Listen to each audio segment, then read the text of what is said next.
مفتی طارق مسعود نام کے ایک شخصیت بڑے بڑے ابھرے ہوئے ہیں، اور بعض لوگ ان کو اہل الحدیث سمجھ گئے، حالانکہ پکے حنفی ہیں۔ ان کا بھی یہی حال ہے، انہوں نے بھی کئی باتوں سے رجوع کر کے کہا کہ ہاں بھائی کیا کرنا، حدیث میں تو یہی ہے، ہم کہاں فقہ حنفی کو مانیں گے، فقہ حنفی تو کیا ہے، بالکل کیا ہے، اس معاملے میں رد کرتی ہے، حدیث میں تو موجود ہے۔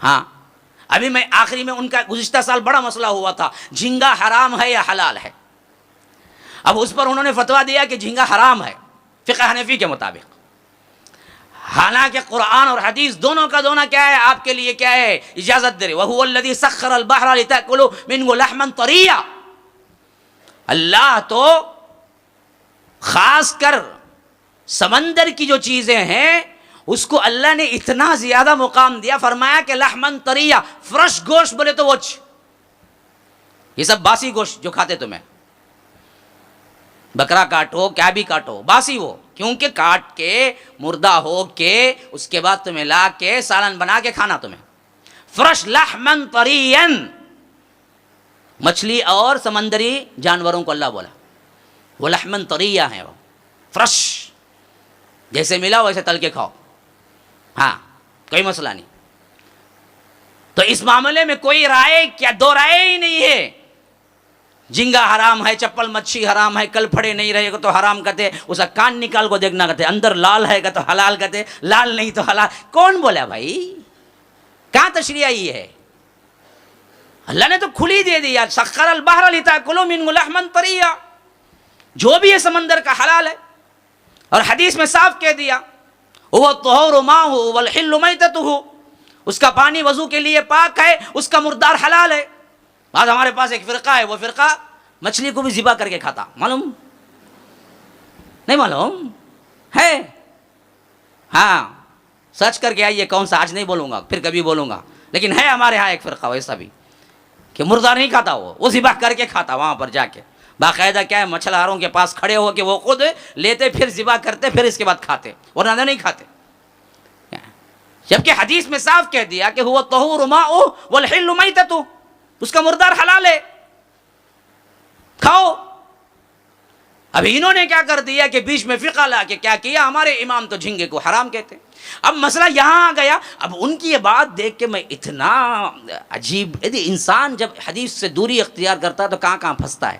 آج طارق مسعود، ہمیں کسی سے کیا لینا دینا نہیں ہے، جہیں کہاں غلطی ہے، لوگ بہت سنتے ہیں ان کے بیانات، جو چیزیں صحیح ہیں لے لیجئے، لیکن اصل معاملہ کیا ہے، ان کی یہ بات مفتی طارق مسعود ہیں، مفتی طارق مسعود، مفتی طارق مسعود کے سمجھ کا یہ حال ہے کہ آخری میں مجبور ہو کے کہتے ہیں دیکھو جی حنفیت میں جھینگا حرام ہے، لیکن جو ساحل کے قریب ہوتے ہیں ان کو حلال ہے۔ لو یہ کون سی فقہ بھائی ہے؟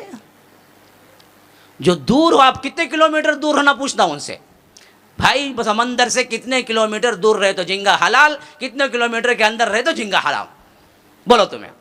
جو ساحل کے قریب لوگوں کو جھینگے کا کیا ملے گا بھائی؟ جو سمندر کے قریب رہتے ہیں ان کو جھینگا مچھی ملے گی، اب ان کو بھی حرام کر کے چھوڑ دیا تو کیا کریں گے؟ تو دو باتیں وہ اختتام میں کہتے ہیں، میں ہی پوری ویڈیو سنا ان کی، جھینگا حرام ہے یہی صحیح بات ہے، اس پر تقریباً 25 منٹ بولنے کے بعد آخری میں 5 منٹ میں کہتے ہیں دو باتیں ایکسیپشنل ہیں، ایک یہ کہ جو ساحل کے قریب رہتے ہیں ان کے لیے جھینگا حلال ہے، اور جن کے خاندان کھاتے آ رہے ہیں ان کے لیے بھی حلال ہے۔ اب میں جا کے میرا دادا کھاتا تھا نہیں کھاتا تھا، میرے پردادا کھاتے تھے نہیں کھاتے تھے، پوچھنا پڑے گا، اگر کھاتے تھے بولے تو مجھے بھی حلال، نہیں کھاتے تھے بولے تو حرام۔ یہ سب چیزیں پڑی کس واسطے؟ تم نے احادیث سے دوری اختیار کی اور فقہ کو کیا ہے اپنے اوپر بٹھا لیا، حالانکہ اماموں نے نہیں کہا یہ بات، امام نے تو نہیں کہا کبھی، امام تو یہی کہے کہ بھائی حدیث آ جائے تو میرے قول کو اٹھا کے دیوار پہ دے مارو، حدیث کو مارو، اذا صح الحدیث فهو مذہبی، امام ابو حنیفہ کا خود قول ہے صحیح حدیث میرا مذہب ہے، ہو سکتا ہے مجھے نہ ملی، بعد میں ملی ہو تو میرے قول کو نکال دو، مان لو۔ ہر امام نے کہا، اور اماموں کی زندگیوں تک حدیث ہی فالو ہوتی تھی، خود امام بھی اپنی زندگی میں حدیث ہی فالو کیے، حدیث مل گئی تو چھوڑ دیتے تھے اپنا قیاس تک، حدیث مل گئی لیکن بعد کے آنے والے جو اماموں کو ماننے کا کیا ہے دعویٰ کرنے لگے، انہوں نے کیا کیا؟ سب سے بڑی روگردانی کی، حدیث سے دوری کی۔ وہ کیا تھی؟ حدیثوں کی کتابیں پڑھنا ہی چھوڑ دی، ان کے فتاوے کی کتابیں پڑھنا شروع کر دی۔ امام ابو حنیفہ کیا لکھے ہیں؟ یہ لکھا ہے بس کر لو۔ کیوں لکھے؟ حالانکہ خود امام ابو حرام ہے کہتے ہیں، وہ اپنے اقوال میں کہتے ہیں امام ابو حنیفہ حرام ہے اس شخص کے لیے میرے فتوے پہ فتویٰ دینا جب تک کہ اس کو معلوم نہ ہو میں فتویٰ کس دلیل کی بنیاد پہ دیا ہوں۔ دلیل جانتے ہو تو فتویٰ دو۔ میں نے فتویٰ دیا، ہاں فتویٰ ہے، لیکن کس حدیث کی بنیاد پہ دیا ہوں وہ دلیل جاننا ہے۔ اگر بغیر دلیل جانے تم میرے فتوے پہ فتویٰ دیتے ہو تو حرام ہے۔ لیکن امام کو ماننے کا دعویٰ کر کے اماموں کی ہی مخالفت کی۔ ہم نے جب ان کے صحیح طور پر منہج پیش کیا تو ہمیں گستاخ امام، گستاخ رسول، گستاخ اولیاء قرار دیا، حالانکہ ان کے صحیح طور پر ماننے والے تو ہم ہیں۔ تم ایک کو مانتے ہو، ہم چاروں کو مانتے ہیں، تو ماننے والے کون ہوئے؟